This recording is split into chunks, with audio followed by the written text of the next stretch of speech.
when I was young, I prided myself that I never forgot anything. Then last 10, 15 years, I thought I just need to be reminded twice, no more. No, every time I need to be reminded. Okay, yeah, so morning everyone. So yeah, last time we started with the space C01, and we said that on that space we can have a metric, and the metric then induces open sets, which induces a Borel sigma algebra. And then we argue that, okay, the same Borel sigma algebra can be obtained by cylinder sets, and the two are actually equal, right? So we're just trying to understand the underlying structure of sigma algebras on popular spaces, right? Okay, so that was it. And now then we moved on to the second task, which is assigning probability to spaces. So the simplest thing is on the real line, right? So we are given a CDF. We know what the CDF is. And then we said CDF gives us probabilities on intervals and hence on finite union of intervals. And we have an algebra. If we collect all these finite union of intervals, we get an algebra. So we know how to assign probability to it. We simply need to prove that our algebra, the measure that we've defined on it, is countably additive. And that we can do, using the idea that we had discussed earlier. Essentially, we need to show that P of A of n goes to 0 for an decreasing to empty set. That's what we need to show. And we use the nested set theorem, and that did the job for us. We had done this earlier. We just kind of mentioned it at this time. So we got to know, okay, how to assign probabilities on the real line, on the sigma algebra corresponding to the real line. Discrete is never a problem. We know how to do discrete probabilities, so that's not an issue. Then we said the distribution function can either be discrete or it can be absolutely continuous with respect to the Lebesgue measure on the real line. And that means that its density exists. We'll do this in more detail when we come to Lebesgue integration. Then we'll briefly refer to the Radon-Nikodym theorem and talk about these things. But indeed, if your CDF is absolutely continuous with respect to Lebesgue measure, that means that there exists a density function f of y, and f of x has the following representation. Right? But this density function is what we see in elementary probability. We just start with some density function. It's a non-negative function, area under it, which is equal to 1, and then we are good to go. Then we said, okay, there can be third type of distribution functions called singular measures, who are continuous, but their points of increase are on sets of 0 Lebesgue measure. So they are singular with respect to Lebesgue measure. Lebesgue measure puts mass on different sets. This guy puts mass on different sets. In that sense, they're perpendicular to each other. I'm not been exposed to this, but I imagine that this perpendicularity has kind of meaning in some abstract space, but I really haven't thought about this.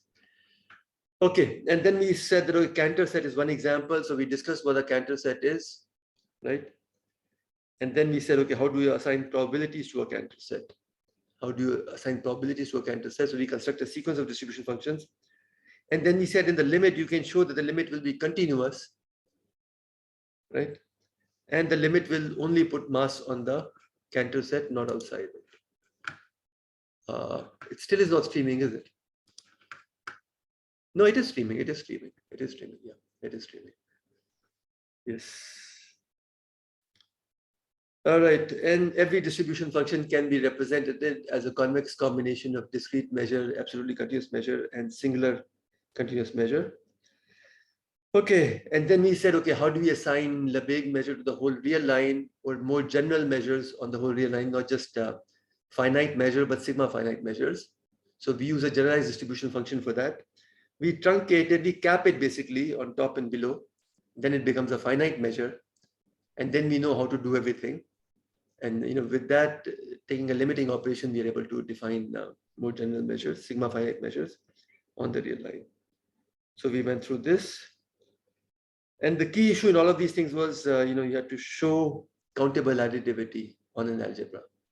So that's the key issue in all this. And then we have this theorem which helps us.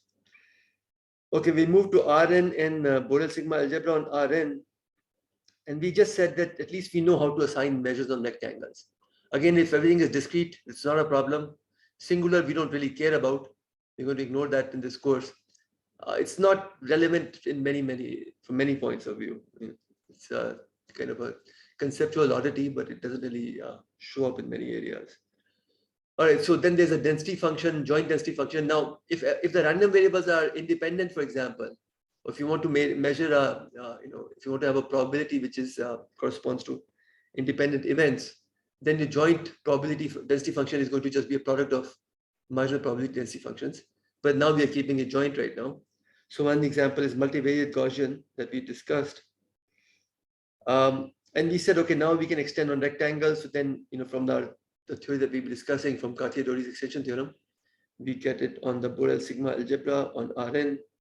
So the question was R infinity and Borel sigma algebra on R infinity. That's where we were kind of in our towards the end of the last lecture.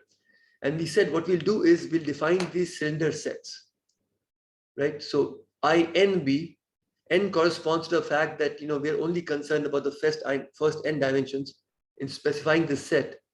So points in the first n dimensions lie in some set B, which is Borel sigma algebra in Rn. All the other points lie in they can take out any possible values, right? So that's your cylinder set I and B. You can define it for each B and for each n and for each B in BRN, right? And now, so we essentially said that this was the main result, that suppose we are given measures P1, P2, and so on. These are sequences of measures on real line, then R2, and so on. And they possess the consistency property. So they're not kind of, so Pn plus 1 B cross R is equal to Pn of B for B in the Borel sigma algebra in Rn. So if this consistency property is there, then what we'll do is we'll collect all these cylinder sets. That collection now is an algebra. Right? All these cylinder sets we collect, or the collection is an algebra, and we have a recipe for assigning probability to each cylinder set. And because of the consistency condition, there's no contradiction in how we are assigning probability measures. So on this algebra, we are assigning probabilities uniquely, right? All we need to show is countable additivity of this probability. So I should just clarify what we've done is on this algebra, we define a probability measure as follows. So we define a probability measure P, so that P of a cylinder set, if the cylinder set is in n dimension and then B is in BRN, is just Pn of B. Pn of B is known to us. So that's how we define these probabilities on our algebra, right? So now we have this large algebra, and we know how to assign probability measure to each and every cylinder set in that. So now we'll argue, okay, on this algebra, this probability measure that we've assigned is finitely additive, and then we'll show it's countably additive, right? And then we are done because we have Cartier-Dory's extension theorem, which gives us a probability measure on BR infinity. So that's the plan. So what do? We collect cylinder sets, B hat 1, B hat 2, B hat n, or B hat n, I guess, yeah. And we want to show, first of all, that the way we've assigned probabilities to them, we get finite additivity. Then we observe that, okay, if you give me B hat 1 through B hat n, I can assume that there's a k, so B1 through Bn are in BRK, right? Each of these sets requires some finite dimensions to specify it. Let's look at the largest one, and let's call it R of k. Each cylinder set can also has a representation in a larger dimensional space. So without loss of generality, we're assuming they're in BRK. Then probability assigned, and these are disjoint sets. B hat 1 through B hat n are disjoint. So their base, so B1 through Bn now are their base. That's the right terminology. I was using the wrong terminology later. So their bases, which are now in BRK, these are also going to be disjoint, right? That's an easy thing to check. If the points in one set is in the other, and vice versa. Okay, and the probability we've assigned to them is exactly the probability that we assign to their base, the union of the bases under measure P of k. And because these are disjoint sets, we already were given a probability measure on Rk, right? So it was finitely additive. So this quantity we get here, and this is exactly, again, P of k of B of I for the base B of I is same as P of B hat of I for the corresponding cylinder set P hat of I. So we get finite additivity. So all we need to show now is that this measure that we constructed on the algebra is countably additive. And what we'll show is basically a version of nested set theorem, but this in general space. Okay. So, what we want to show again is we want to show it's countably additive. That is to show that corresponds to showing, probability assigned to the countable union of disjoint sets is summation of the probability assigned to each of these sets, right? AI is in AR infinity. And that is same as we've been arguing as showing that, n equal to n, this union that we have from n to infinity of AM, as a function of n, it's going to become empty. It's going to lose all the elements which are inside it. Because all the elements which are inside it belong to some set, eventually they're going to go away. Right? So it's going to become empty, and we just have to show that, okay, so we just have to show that probability assigned to this union is going to 0. And then we get countable additivity. It's if and only if. Okay, so we just have to show that given any sequence of set B hat n in our algebra AR infinity, if this is going to 0, then B hat n had better be going to an empty set. Right? It kind of stands to reason if your B hat n is going to become very small, then P of hat n is small, and P of B of hat n is, is small, then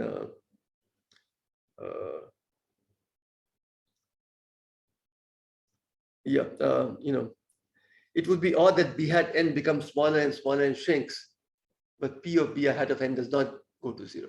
That would be very odd, I mean, the mass would have to somehow lie on some point which stays on. Okay, the way we show this is as before. We'll assume that there's a contradiction, right? We'll assume that B hat n is indeed going to an empty set, but P of B hat n is greater than or equal to epsilon for some positive epsilon that exists for all n, basically. That's the negative statement of what I just want to show, right? Because either P of B hat n is going to 0 eventually, or after a while it's above some epsilon for all n. No, these are only two things that can happen. Okay. So now you say, okay, P of B hat n is greater than or equal to epsilon for all n. That clarifies thinking. That kind of suggests that B of hat n cannot be empty, right? That suggests to us. And even if it's decreasing, it can't be decreasing to something empty. So, we should see a contradiction. But B hat n can be a random set, can be arbitrary set, so we can't say much. It need not be well behaved at all. It's in our algebra, but it need not be well behaved. Well, in this, yes, it need not be well behaved because we have, it's a cylinder sets of all the Borel sets, and Borel sets can be quite messy. So what we do, and I guess this I'm not proven, I'll probably give you the homework problem, that for any Borel set Bn in the Borel sigma algebra R of n, you can come up with a compact set A of n, which is a subset of it, and which is arbitrarily close to it in measure. So, probability Pn assigns Bn minus An measure, less than or equal to epsilon upon 2 to the power n plus 1. If that's what you're looking for, if you want the measure to be less than epsilon upon 2 to the power n plus 1, you can always find an An with this property. So this requires a bit of work to show, right? I guess in the real line, it was easy to show. In this, you'll require some work, but this will be a homework problem. Essentially, you'll collect all the problem sets which can, which can be shown like this, and then argue from there. And then argue that, okay, that set of Bn's which can be, if I collect all the Bn's which can be approximated like this, then that's a sigma algebra, and that contains all the rectangles. So that would be the way to kind of prove this. Okay, so A hat n and its base An's are twins, for lack of better terminology. So A hat n is just, the cylinder set corresponding to the base A of n. Now I got these A of n's. A of n's are nice compact. That's a good thing about them. But as we discussed earlier, A of n's need not be nested. Right? B hat of n's are nested. Bn's are nested. Bn's are decreasing. B hats of n's were decreasing, but A need not be decreasing. So what we'll do is we'll just look at intersections of A hat n's. Right? That will give us C hat n, k equal to 1 to n. And that C hat n again, so this you'll have to check. It's not a big deal. You can see why this would be true. But C hat n is also is obviously it's also a cylinder set with the base Cn, and the base Cn is just intersection of AK, k equal to 1 to n. Okay. Yeah. Okay, and so C hat n is intersection of A hat k equal to 1 to n. Now we look at P of B hat n minus C hat of n. Right. The hope is that, okay, so we had chosen A hat n's in such a way that they were so close that C hat n is also pretty close to B hat n. And that indeed, as we've seen before, is true. It's upper bounded by summation k equal to 1 to n, B hat n minus A hat k. And B hat n is larger than, B hat n is smaller than B hat k. So that's further upper bounded by probability of B hat k minus A hat k, summed over k equal to 1 to n. Right? And that probability, because B hat k and A hat k are just cylinder sets in the k dimensions, it's just I guess I should have called it P of k here.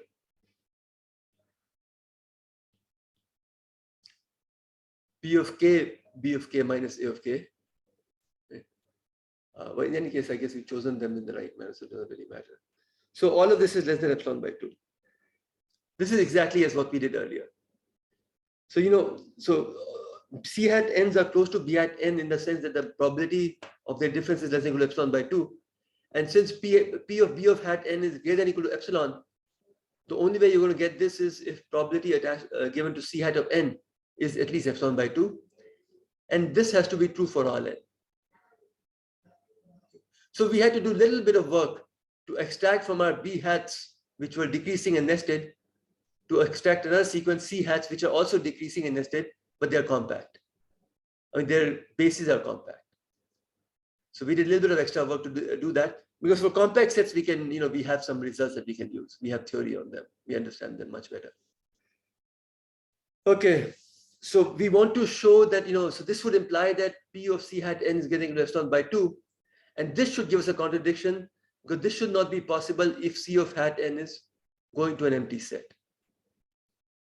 Right? If P of C hat n is getting to epsilon by 2, then C hat n's are the basis Cn's are closed sets. If we intersect them, that would not be non-empty. So hence C hat n cannot go to an empty set. Same as before, just we're doing in some generality. Okay, so how do we proceed? So for each C hat n, we'll choose a X hat n. We can do that, right? See, each C hat n must be non-empty, because P of C hat n is positive. And it's on an algebra. So if its probability is positive, it corresponds to some cylinder set which doesn't have zero mass. So there must be some point in it. So that we do know. It's not like we are saying that any C hat n becomes zero. That's not the case. For that, we already have a contradiction. We want to show intersection of C hat n is not empty. That's different from saying that, even if C hat n is all positive, that doesn't guarantee that the intersection is not empty. Okay, so then we get this point X hat n, X1 and X2n and so on. This is in C hat n. That means the first n elements, X1n through Xnn, are in Cn. And we get this for every n. Okay, so now we got this point X11, which is in C1, X11, no, X12 and X22, which is in C2, then X1n, X2n, Xnn, which is in Cn, and we get this for every n. What do we do now? If you've seen these things, Saurabh looks bored. You must be knowing this. I'm not looking bored, actually. It's way too much hot in the room. Okay. Should come to the office now. It's too cold here. Okay. I'm hoping someday we'll get a notice key. Okay, you can have in-class classes. So then, okay, you can take a nap in front of me, not behind the camera. Okay. So what do we do? Now, see, the point is this. For each x, the first component, x11, x1 bracket 2, x1 bracket 3, x1 bracket 4, we've got that whole sequence, right? That sequence lies in C1 set. C1 is a compact set. So we'll extract a subsequence, right, that lies in C1, which is converging to some x10. So we'll extract a convergent subsequence. Okay. So that convergent subsequence now is as good as anything that we have. It's still an infinite number of elements. From that subsequence, we'll extract another subsequence. Right? So we'll choose a subsequence. So first we extracted a subsequence. We call it N1. Subsequence N1. This is just the indices. Now we'll choose a subsequence with indices n of 2, such that x1 n of 2 and x2 n of 2 is converging to x1 0 and x2 0, and that's in C2. Because all these points are in C2. You know, x1 in this subsequence, the first component, and x2 the second component. These are all points in C2, and C2 is a compact set. So I have a sequence of points in C2. They will converge to some point in C2. I'll call that x10, x20. Now, similarly, I'll choose n of 3, another subsequence along the n of 2 subsequence. So now I get a triplet of points, x1 n of 3, x2 n of 3, x3 n of 3, right? And that will now converge to some point in C3. And first two components will be x10, x20 as before, and now third component will be x30, right? Because these are subsequences from the previous sequences, which was every subsequence along that is going to converge to the x10 and x20. So I continue like this, right? I can do this for every k. So x1 n of k, xk n of k, I've got this subsequence. These are all points in C of k, right? And I'll just choose the subsequence in such a manner that they're converging. It's a convergent subsequence in C of k. So they'll converge to x10 through xk0. Okay. And now what do? If you haven't read this, I want to show that my intersection is non-empty. Have you seen this kind of argument? You probably have seen it maybe once or twice. This is the diagonalization argument of Cantor. So now I'll choose, from the diagonal sequence mk, where mk is the kth term of sequence nk. So in nk sequence, I'll take the kth term. In the next sequence, in the nk plus 1 sequence, I'll take the k plus first term. And I'll get that subsequence across the diagonal now, right? I have the first n1 subsequence, I write that element, n2 subsequence, I write their elements, n3 subsequence, I write their elements, and then I just take the diagonal. And what's nice about diagonal is that xi m of k, as k goes to infinity, is going to converge to xi0, right? Where x10 through xn0 are going to be in C hat n. Actually, all the points thereafter are going to be C and n for every C hat n. So x10, x20, x30, and so on are going to be in C hat n for each and every n. So the intersection C hat n is not empty, right? Okay. Now your job is within 10 years of your life, use this in some results, your own. I thought I saw it somewhere in one of the work I was doing. I could use something like this. I think I did use the diagonal argument, that's true, but then I never I never completed that work, but I did use it. It seemed like it came up very naturally. Huh? In What's that? PD's diagonal algorithm is very useful to prove the existence of the solution. I see. Yeah, I mean, I've seen. I mean, I guess we prove existence in SDEs and all, which is same as PDEs. You use this kind of. Yeah, we had done. I had done many times this argument to prove the existence of the weak solutions in some spaces. You do this iterative method, right? What's that? What's the term for it? Picard iteration. Yeah. So it's a very nice way of doing it. It's very, again, it's one of those things which has a very nice intuitive appeal. So you construct the sequence of processes which are going to converge. Yes. But I don't remember using diagonal argument there. So that's interesting. No, not about the Picard's method actually to getting the weak solutions in Banach's in Sovelov spaces. You need this argument very much in various states to pass through the limit. I see. You've already been to a Sobolov space. That's pretty impressive. I thought in some parts of TFR, we banned that. You can't go to Sobolov space. No, I'm just being frivolous. But yeah, I don't remember spending much time in Sobolov spaces. Just it comes up once or twice.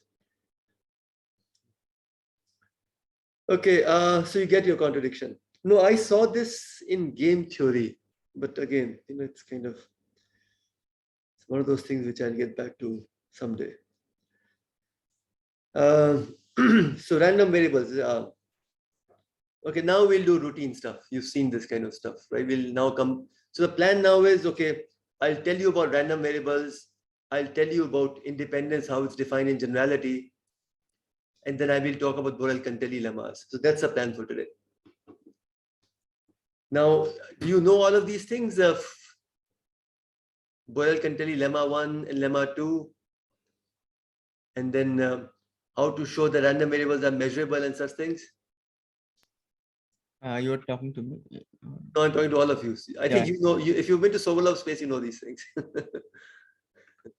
But okay. I know. We did in probability last time. You did all these things. So you did We measurability. had a homework where we are asked to prove the Borel-Cantelli lemma. Okay. But did you define the measurability of random variables? No, not measurability as well. Okay, good. And independence in generality? Yeah, independence in general. I mean, independence for finite collection of random variables. For sigma algebras. So now we don't say random variables are independent, we say sigma algebras are independent. No, sir. No, we don't. It's nice to see that. Once you see it, of course, it's obvious, but it's a very nice generalization of everything that we know.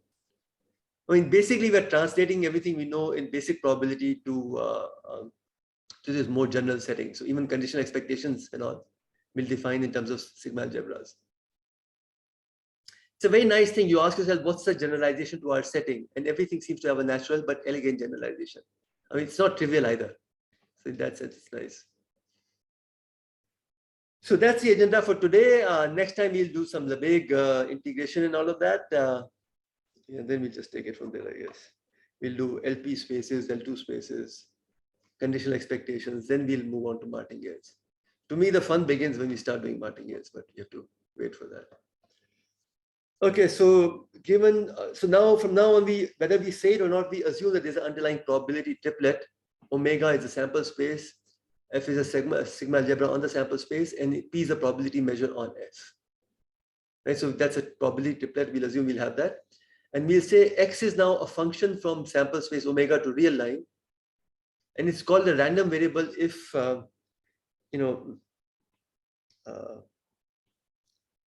I guess the pre-image omega says that X of omega less than or equal to small x is in our sigma algebra for all small x. Right? Our sigma algebra should be big enough to make a function a random variable. Not every function is a random variable. Okay.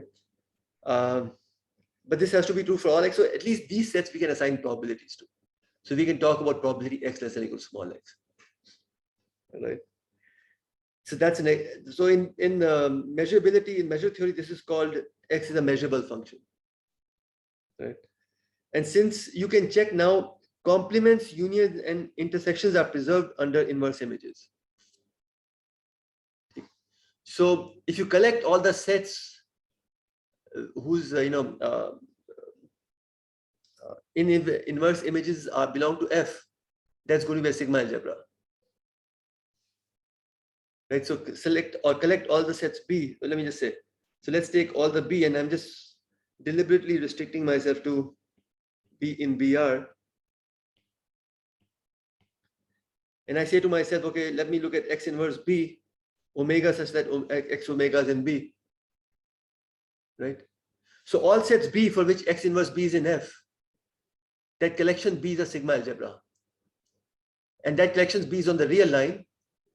And that collection includes, half lines, as I showed earlier. That's because it's a random variable, so it includes half lines. And so it's a smaller sigma algebra. It includes a smaller sigma algebra which contains half lines. So it's equal to the Borel sigma algebra on the real line. So I could define measurability in this manner as well, right? X inverse B should be in F for all B in Borel sigma algebra R. Okay. And then we have a function F from a topological space A, say with topology tau. Everybody knows what a topological space is, right? Yes. Daksh, do you know what topological space is? Not exactly. Yeah. Yeah, so it's just you, along with the space, sample space, you define a collection of open sets. And that collection has this property that, it's kind of arbitrary. It's in generality, I can give you an arbitrary collection and call them open. So that's the beauty of it. But it should have the property that if I have finite intersections, then they should be there in the collection also. If I give you some sets A1 through AN in that collection, then their finite intersection should be in that collection. And if I give you some sets A alpha, for alpha could be even uncountable, then their arbitrary union should also be in that collection. All the properties which are true generally for the open sets as we envision them in Euclidean spaces, those properties should hold. As long as those properties hold, we say we have a topology. The whole space should also be in it. Empty set should be in it, but other than that, so that's a topological space. So it's just trying to generalize, the way we go is we go to Euclidean space, then we go to metric space. So with a space which has a notion of distance, then you may not have a notion of distance, but at least you have a distance of norm, length of object, that's called a Banach space. And now we're generalizing further. So, so we won't worry about topological space that much, but I just mentioned it here. It's called Borel. If F inverse B is in, so now the beauty of that is now that I have a topology of open sets, I can talk about Borel sigma algebra on that space, which is the smallest sigma algebra which contains all the open sets. Right, so that's a nice thing. So I can have a Borel sigma algebra on this space. So F is a map from topological space to A to real line, and we'll say F is a Borel function if inverse image of all Borel sets B on the real line. So B is on the real line now. If inverse image of that lies in the Borel sigma algebra on A.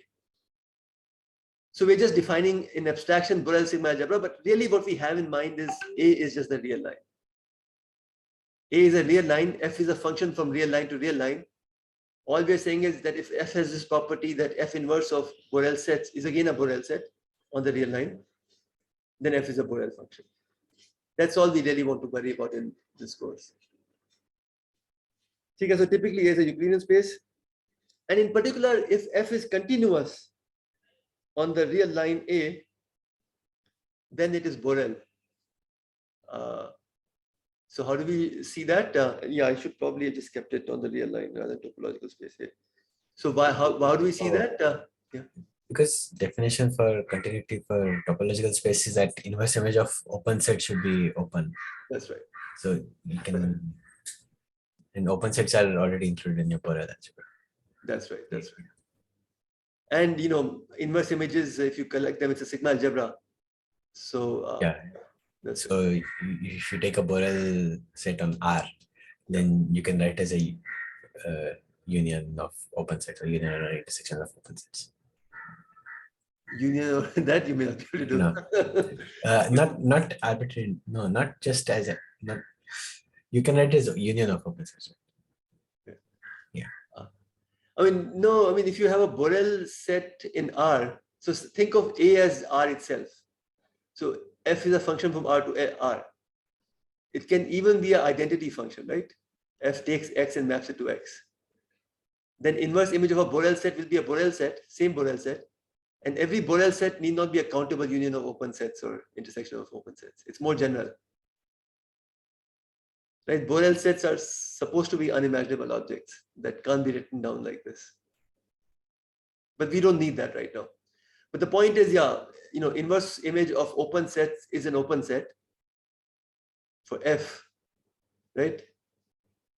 So at least the sets whose inverse images are in my sigma algebra, that includes open sets, and that set is a sigma algebra itself.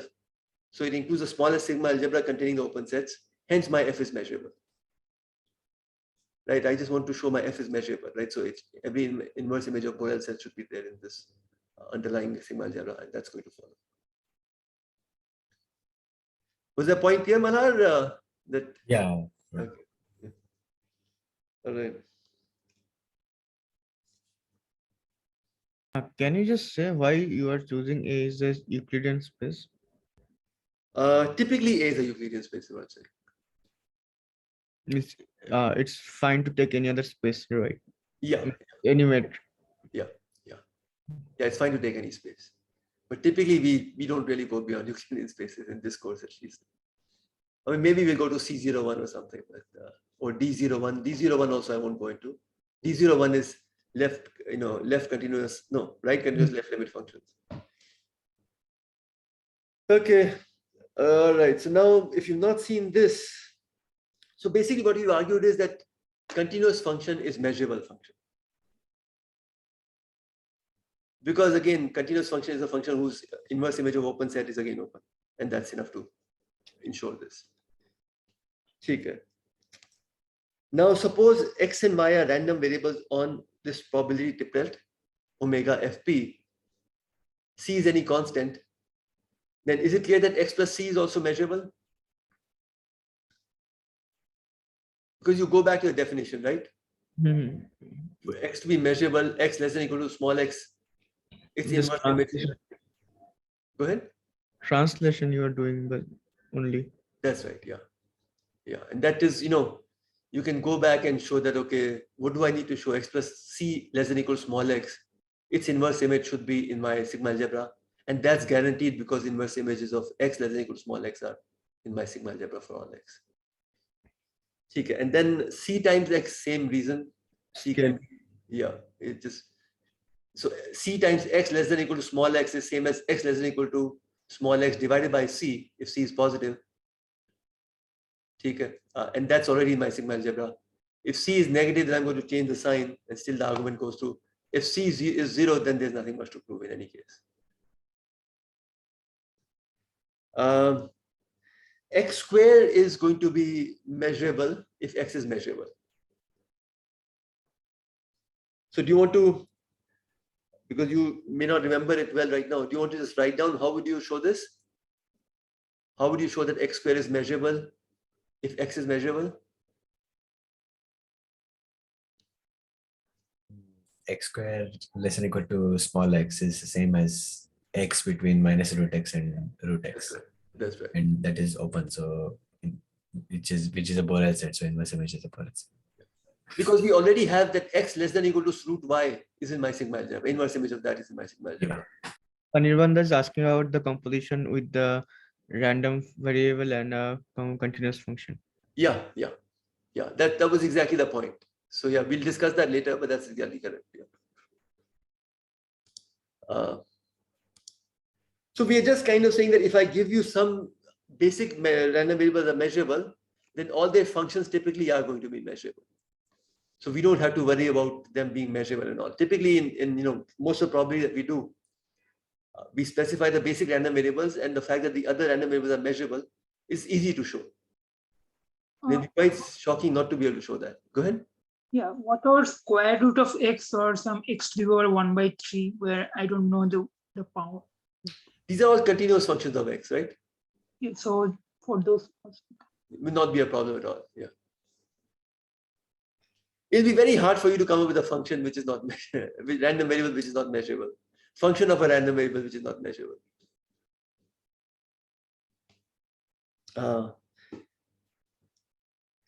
Okay, so if x and y, so now, okay, so you saw this is what you just showed me, that this is, so what do we need to show? We need to show omega such that x square omega less than equal to y is in F, and that's just these two sets. And this set is in my sigma algebra because its complement is in my sigma algebra. And those are again the routine details. One has to kind of get comfortable with them, but they are routine. And now the point is, how do I show x plus y is measurable if x and y are measurable? Do you remember this?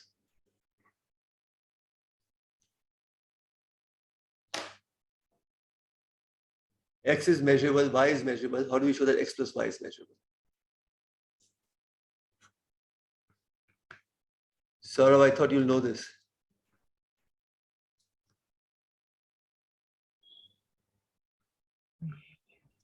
Agnev, do you know this?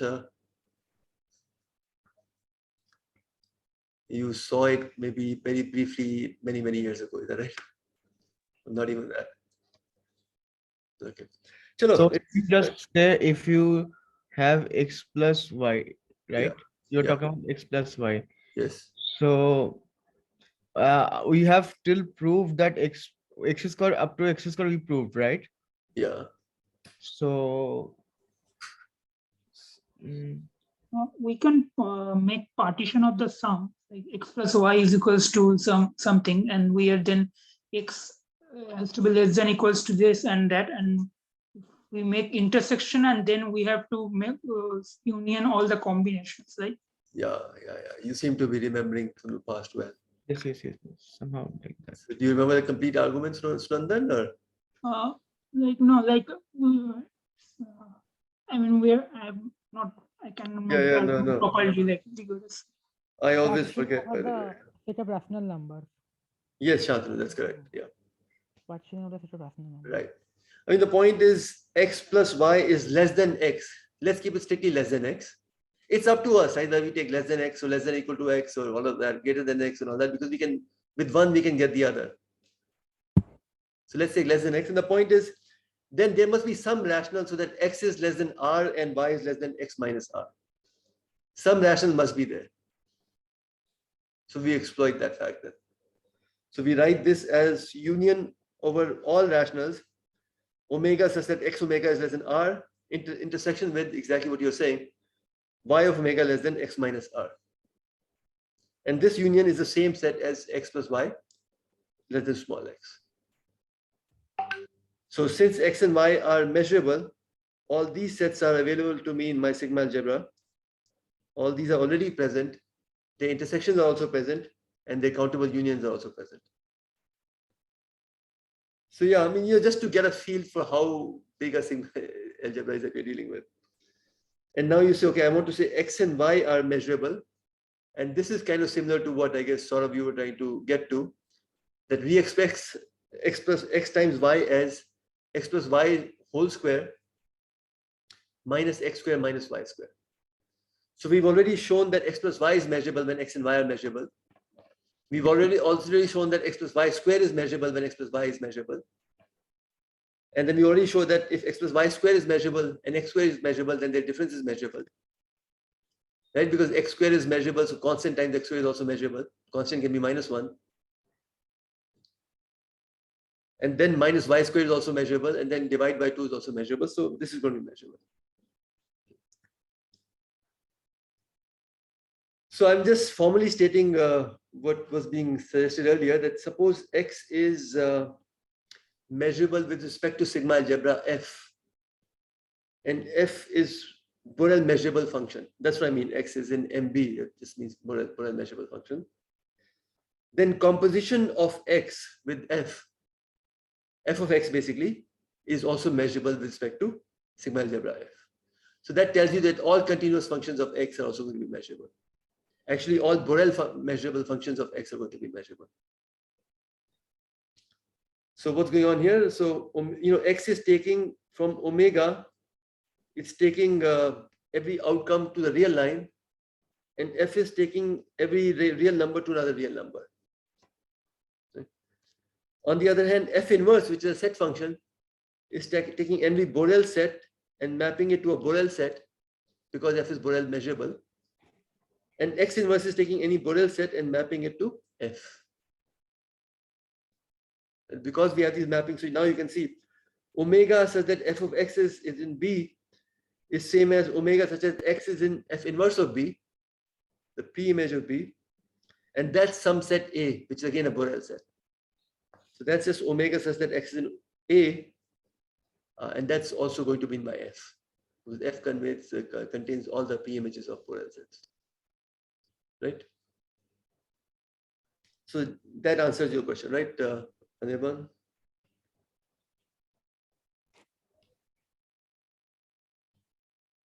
So in particular for continuous functions, this is true as well.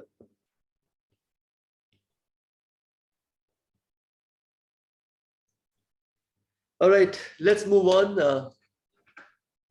So now suppose I'm given sequence. I have a small question actually. Sure, sir, go ahead. So for the finite sum of random variables, we can prove it. By What that. is finite sum? Yeah, so let's do infinite sums now. That's exactly right.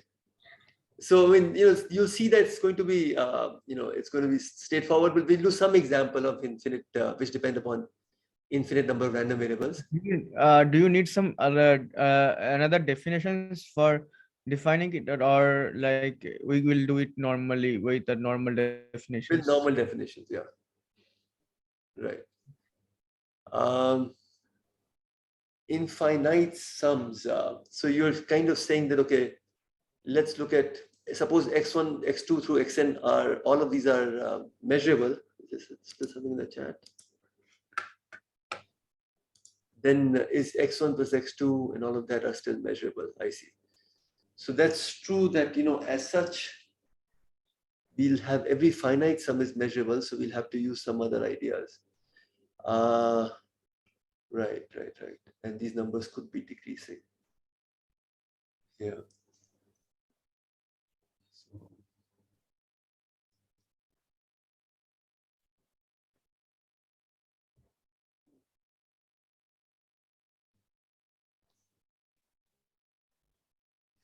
Yeah, I guess the point is either the sum is equal to infinity or minus, because it's infinite sum.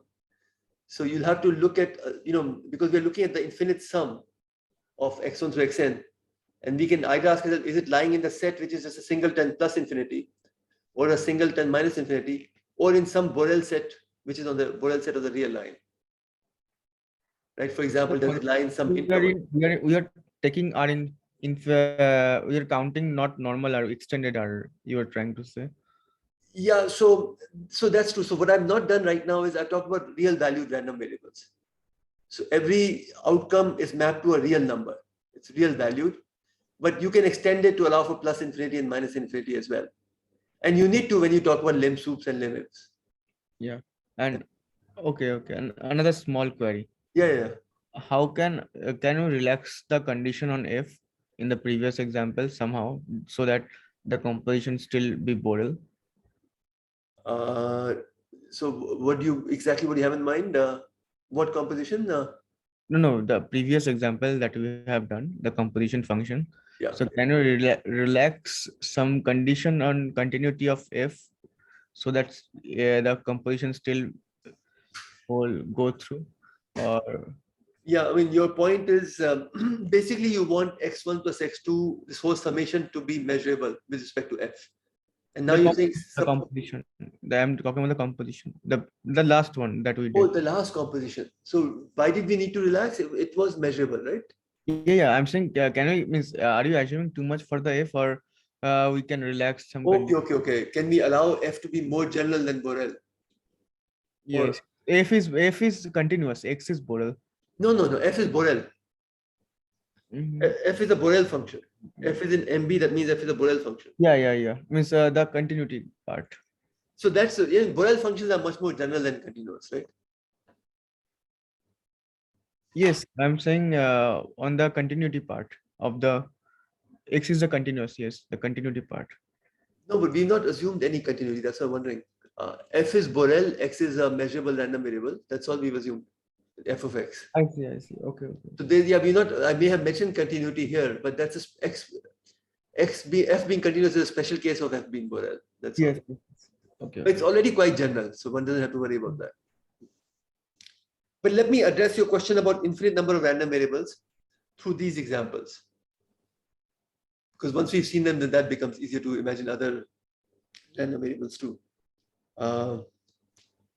Because when you sum up lots of random variables, think of finite sums as random variables, and then the overall sum becomes the limit of these finite random variables. Partial sums you're taking. Yeah. So Partial sums. partial sums are going to be measurable, and now we're talking about limiting operations corresponding to those partial sums. Yeah. Okay. So that's why it's better to just look at this. So let's infimum n xn, right? So we'll argue that that's going to be measurable. Actually, you'll tell me. And then lim_inf of xn is going to be also measurable. Lim_sup of xn. So all of these things are going to be measurable with respect to f, right? So how do we show this?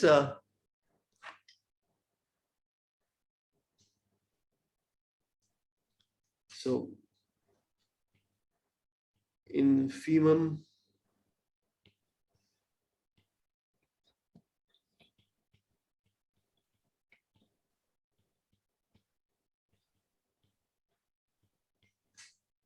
we want to show z of omega defined in the following manner. On every omega, we can define this, right? Yes. We want to show it's measurable. So according to the definition, if we just see that it's less than some c. Yeah. So z less omega such that z, I mean, usually we don't burden the notation so much. So we don't say omega such that z omega. Yeah. Just say z. No, but I'm just telling everybody else. This is strictly less than, and this is equal to intersection of over all n xn less than equal to xn less than c. But we are taking infimum, right? that's We right. need to take union. Yeah. That's it. Somebody has to be less than c for this to happen, which is fine, of course. And each set is bold. Yeah, that's right. And each of these guys are already in my F. So F also contains this countable union. Okay. Now let's talk about, and let me just go back to my notes here. Why am I doing the double job? So yeah, infimum exactly as we said. Less than x is same as union x and less than x. Now lim_inf xn omega. Everybody in this course knows now what lim_inf, right? Is. I mean, 10 years ago, students did not used to know this, but now everybody knows this. That's why it's my first year. So it's progress, I guess. So lim_inf of xn omega is just a sequence of numbers, right? It's a lim_inf of every sequence. And lim_inf and lim_sup limits cannot be defined for a sequence, but lim_inf and lim_sup can always be defined for a sequence. And in particular, what this is just, I take infimum of xm omega m greater than or equal to n. That's a well-defined quantity. Infimum is what? It's just the greatest lower bound, right? By construction of real line, we are guaranteed that. So that always exists. And now this sequence that I've got here, right? As a function of n, it is a monotone sequence. And it's actually increasing as n increases. Okay. So sup n, I mean sup again that always exists, but for monotone sequence, it's just going to be the limit of the sequence. This will increase to its sup value. And that's going to be the lim_inf. You always take the infimum and take its limit and it increases to a value, that's lim_inf. So now how do we prove that lim_inf of xn omega is going to be in my sigma algebra? Each of the infim greater than or equal to n is in. That's right. Each one of them is already there. Yeah. And so now I have a bunch of random variables. That's very nice. Yeah. So all of this whole sequence of random variables already is in my sigma algebra. Their sup will also be in the sigma algebra. And the sup will be a sigma algebra. Same reason inf was in the sigma algebra. we'll just kind of say, okay, so soup, exactly as Malhar said, this is soup of over n, I guess, ln omega. So soup n ln less than or equal to x is intersect, for soup to be less than or equal to x, each and every term has to be less than or equal to x. So we take, in this case, we take an intersection, right? So this is, because each of these guys, this is my sigma algebra, this intersection is in my sigma algebra, so soup is also going to be in the sigma algebra. And lim soup is exactly the same thing. Now, I look at n and I take the supremum thereafter. And now as I increase n, I have a decreasing sequence. So I'm taking supremum of less and less number of terms. So that decreasing sequence will have a limit. That's infimum of mn omega, and that's called the lim soup of xn omega.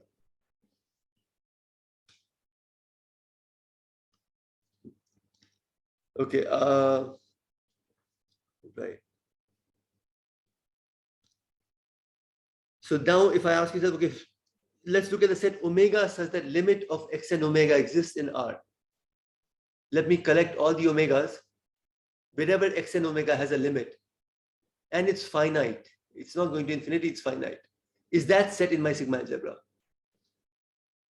Right? That's a fair question to ask, right? Can we say, okay, let's look at a set where our sequence is converging to a limit, which is a real number. So that's going to be exactly a set where lim soup is finite and lim inf is finite. And lim soup is equal to lim inf. That's when the sequence has a limit, when lim soup is equal to limit. Right? And all of these we've already shown in my sigma algebra. So this set is also in the sigma algebra. So it's fun to see that everything comes together very nicely, this whole theory. So it's very clean, no room for ambiguity.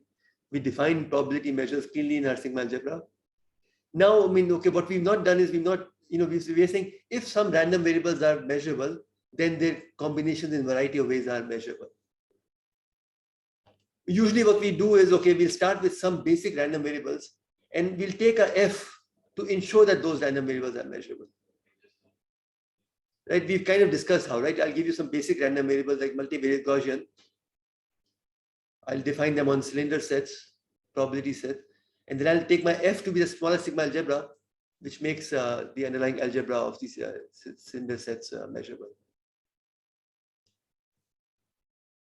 So yeah, it all kind of fits in nicely. So I didn't say that clearly, but I presume that you can construct the argument yourself. Okay, let's talk about this now. This is constructing random variable with distribution f. So we've already kind of constructed a random variable. We've constructed on the real line a measure with distribution function f. Now we are saying something else. We are saying suppose our underlying space is 0, 1, right? With Borel sigma algebra on 0, 1. So just smaller sigma algebra which contains all the intervals. And our measure is Lebesgue, uniform distribution. Lebesgue measure basically. On this space, can I construct a random variable which has distribution function f? So it's a slightly different question, right? But it's instructive, so it's good to do this. And what I do is as follows. I define my x of omega. It's kind of a generalized inverse of function f,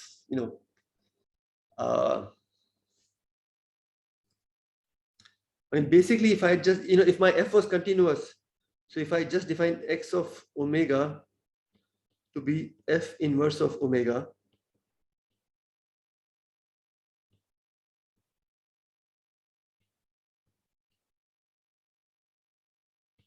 so my f is non-decreasing and continuous, so I can always get a unique inverse cleanly. This inverse is well defined. And then, okay, I know that what's the probability that x of omega is less than or equal to small x.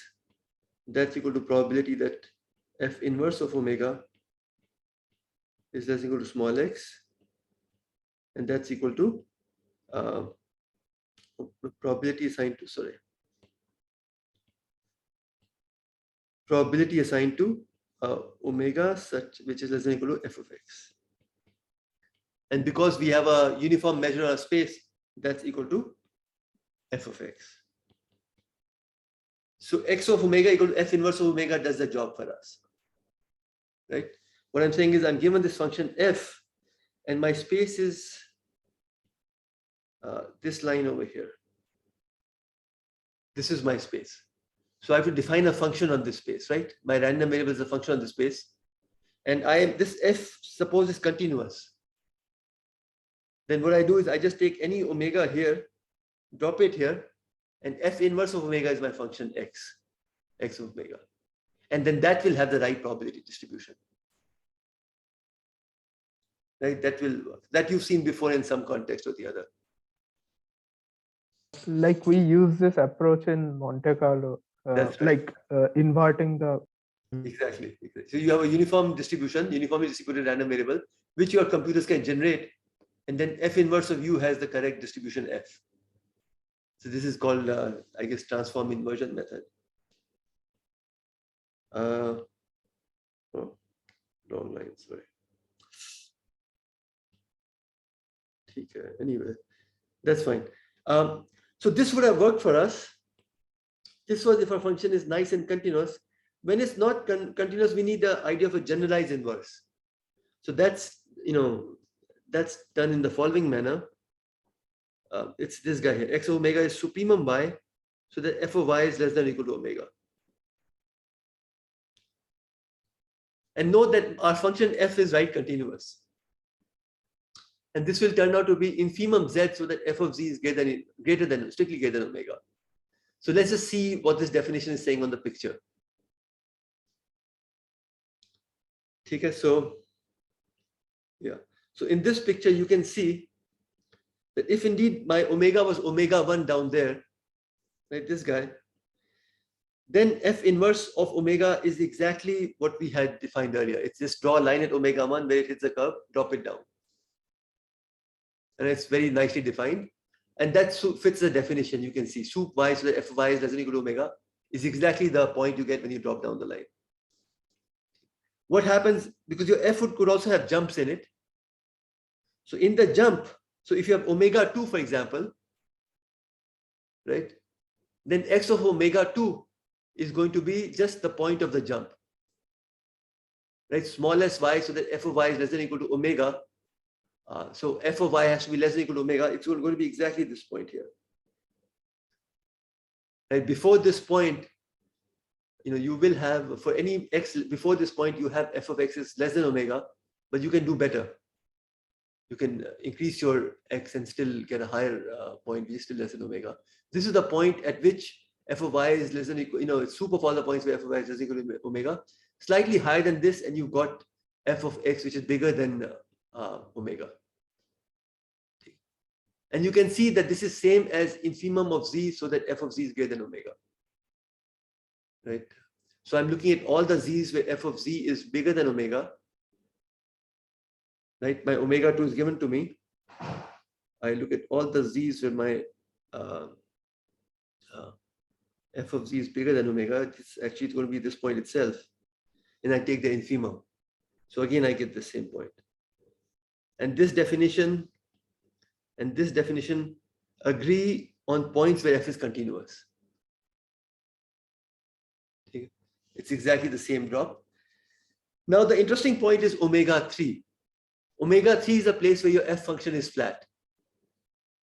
So what that means is that, on the measure space 0, 1, these are 0, this point gets a 0 measure. So on this, it's a 0 probability event. So I could define my x of omega to be either this point right here, or this point right here, or anything in between. It doesn't really matter. It happens with probability 0. But as per my definition here, this one right here, I've taken this point.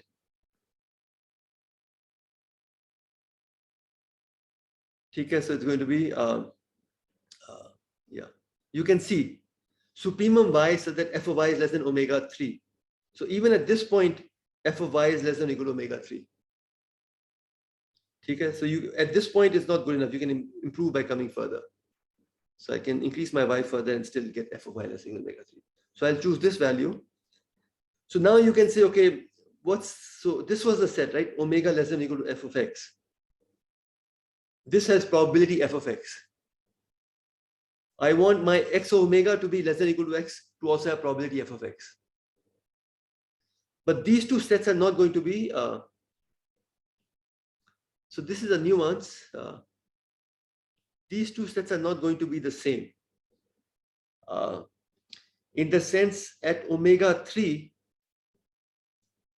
I guess, what am I worried about? Omega 3, right?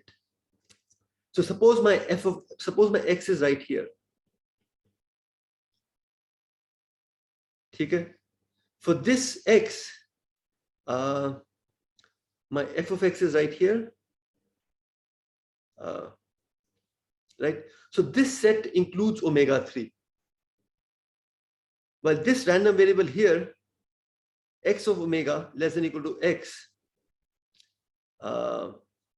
at omega 3, x of omega is bigger than x. At omega 3, my x of omega is this guy right here. So it's bigger than this x. Okay. So I need to add more points to this to make this an equality. I need to add omega where x omega is bigger than x. Like this, at x omega 3, my x is right here. But x minus omega is less than or equal to x. Now what's my x minus omega? That's another way that I could have defined my inverse. It's infimum z so that fz is greater than or equal to omega, or sup y so my fy is less than omega. So there's a lot of nitpicking going on here. I thought I'll just show this to you. This is kind of discussed in David Williams in some way. It's one of those things, if you spend enough time, you get the idea, but it's good to see this again once. So this is x minus omega. You can see that this definition here and this definition here, these two definitions here and these two definitions here, they agree with each other for all omegas except at points such as omega 3. At omega 3, this guy will take you to the left side and that guy will take you to the right side. At all other points, at points of continuity, they'll be exactly the same. At point of jumps, also they're going to be the same. At omega 2, both these definitions will be equal. They will just be this value right here. It's only at these places they're going to differ. But these points have mass 0. Omega 3 has mass 0 under the uniform measure. And I can only have countably many such points. Why is that? Points where my function is constant over an interval. My function f is constant over an interval. Because if my function is constant over an interval, the interval has one rational at least. If my function is again constant over some other interval later, that has another rational which will be different from this rational. So total number of times this can happen can at most be countable. So if I have 0 measured countable number of times, if I collect all the points where I have this, this event happening, that will also have 0 measure. Okay. So anyway, it's just a nuance, but you can kind of see that you can define both ways, and they are equal to each other with probability 1. They differ with each other only on a set of measures 0. Wherever f is fixed, that's where they differ. Okay. So probability that x is less than or equal to small x is equal to probability that omega is less than or equal to fx, and that's just f of x. So we get the right distribution. All right, now let's talk about independence. So we'll generalize the idea of independence. Any questions so far, by the way? Or? All right, so let's carry on. So we'll generalize the idea of independence of random variables on the probability triplet omega fp by defining independence of sub-sigma algebras. So G1, G2, and so on are sigma algebras and their subsets of F. So the number of sets they have is less than or equal to the number of sets in F. And what we are thinking of is we have random variables x1, x2, x3. So we'll have sigma algebra, sigma of x1, sigma of x2, sigma of x3. You know what sigma x1 is, right? It's the smallest sigma algebra which makes x1 measurable. It's basically going to be, just omega such that x1 omega is in B for all B in my Borel sigma algebra. I collect all these B's and it requires some argument that this collection is going to be a sigma algebra. This is going to be, these are sets belonging to F, right? So I get all these sets in my F and this collection is a sigma algebra. And this collection I'm going to call as sigma of x1. It's the smallest collection of smallest sigma algebra which makes x1 measurable. Now I can also extend it and have sigma of x1 and x2. More sets now, but this collection, smallest collection which makes x1 as well as x2 measurable. All of this is relying on the fact that, so x1, x2, xn, all these random variables are measurable, for example, with respect to F in this setting. But, my F itself could have been a power set of omega, so they'll be measurable with respect to that. But if I intersect sigma algebras, if I take 5 sigma algebras and I take the intersection, that is also a sigma algebra. Just go back to the definition of sigma algebra. So hence I can talk about the smallest sigma algebra basically. I look at all the sigma algebras which contain, for respect to which x1 is measurable, and I intersect all of them, and that will also be a sigma algebra, and that's a smallest sigma algebra, which with respect to which x1 is measurable. So it's a well-defined notion.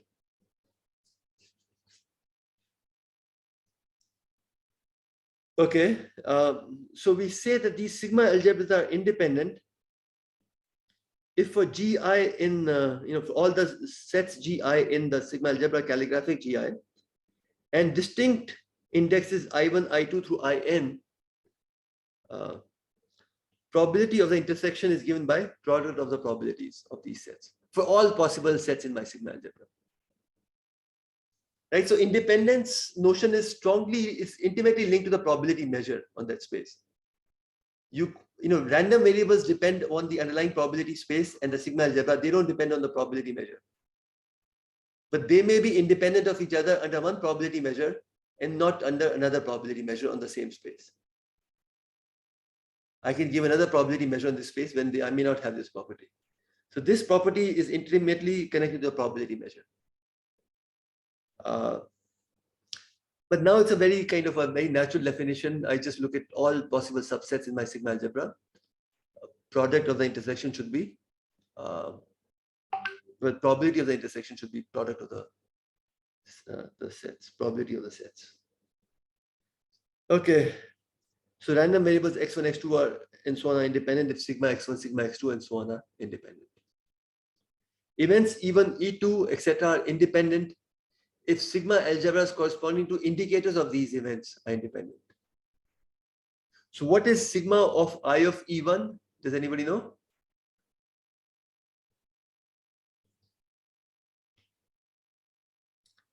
So I of E1 is an event, is a random variable which takes value 1 if omega is in E1. It takes value 0 if omega is in E1 complement.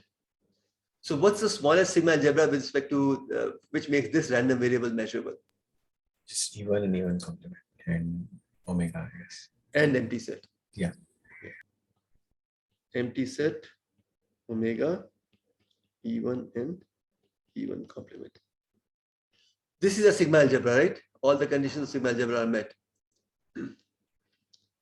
So what we are saying is we'll say events E1 and E2 are independent if sigma of IE1 and sigma of IE2 are independent. That means probability of E1 intersection with E2 is same as probability E1 times probability of E2. Probability of E1 intersection with E2 complement is same as probability E1 times probability of E2 complement, and so on and so forth. And same thing generalizes when you have many such events, right?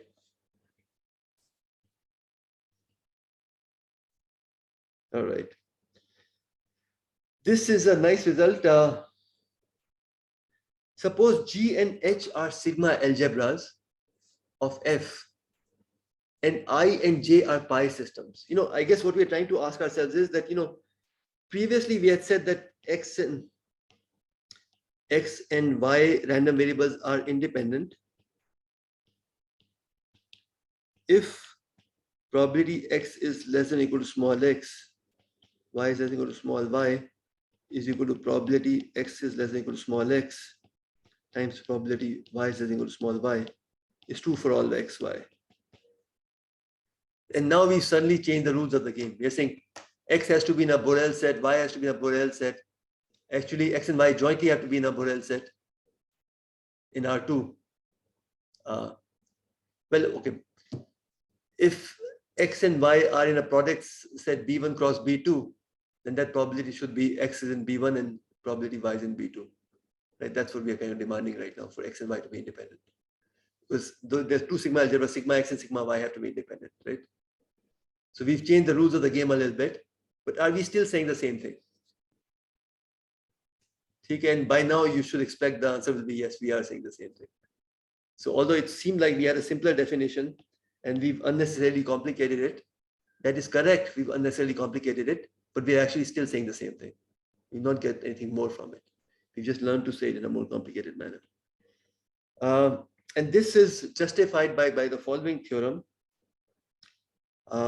Suppose I and J are pi systems. So that means if I have two sets in I, the intersection is also in I. It's closed under intersections. Same with J. Such that sigma I is equal to G and sigma J is equal to H. So think of these half lines minus infinity to small x. If I collect all those half lines, I get a pi system.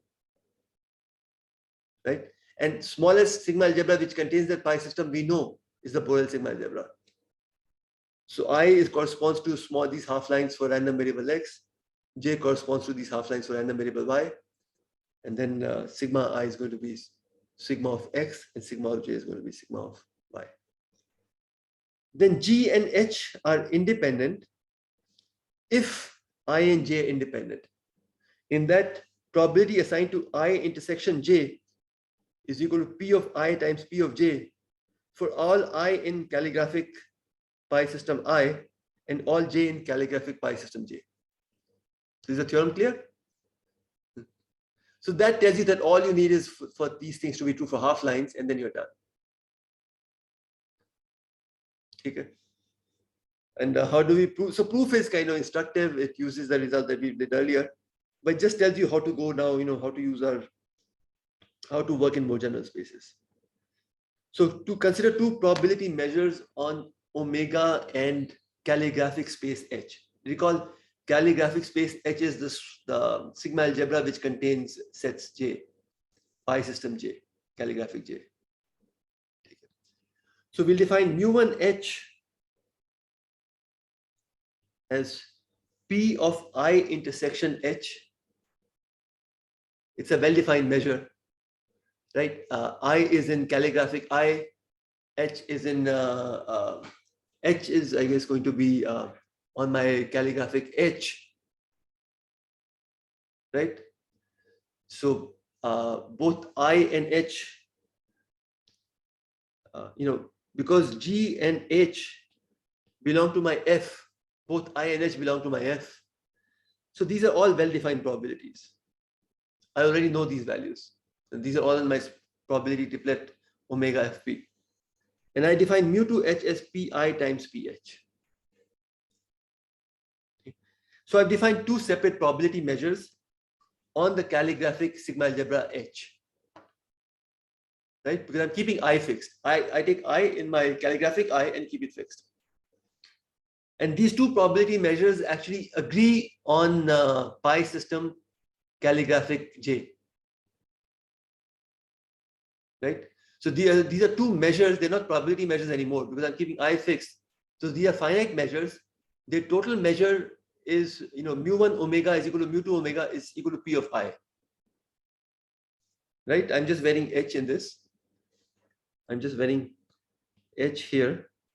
So if I take H to be my overall space omega, I get mu1 of omega is P of I, and mu2 of omega is also P of I. So these are two measures which agree on the whole space, right? And they agree on a pi system J that's given to us, right? So they agree. So if I have two measures which agree on a pi system, we've already proved that they agree on a sigma algebra containing the pi system. We proved that earlier. So hence, Pi intersection H is equal to P of I times P of H for all H in my calligraphic H and all I in my calligraphic I. Now I'll reverse the game.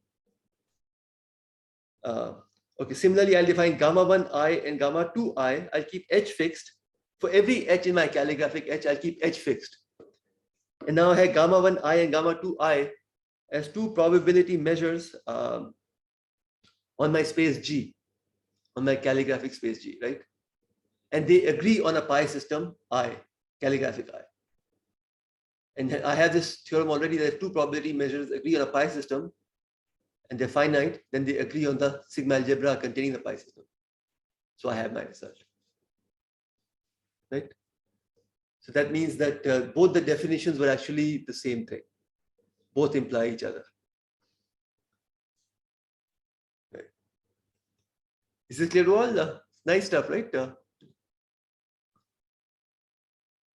Okay, how much time do we have? 3 minutes. Okay, let me just say a few things and then maybe I can end. So do you all know the idea of limb soup of sets? Yeah. If I give you sets A1, A2, A3, and so on in my sigma algebra, then I want to define a new set which is a limb soup of these sets. What am I trying to say? Anyone? Can you verbalize it?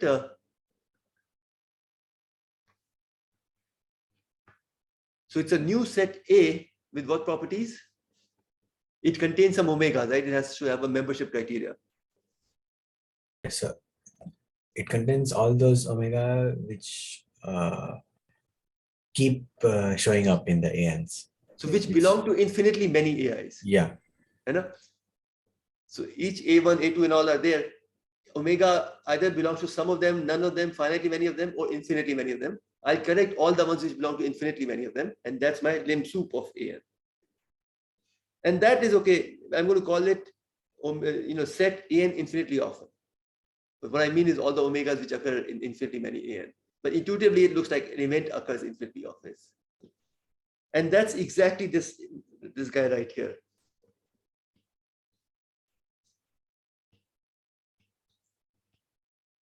For omega belongs to this set.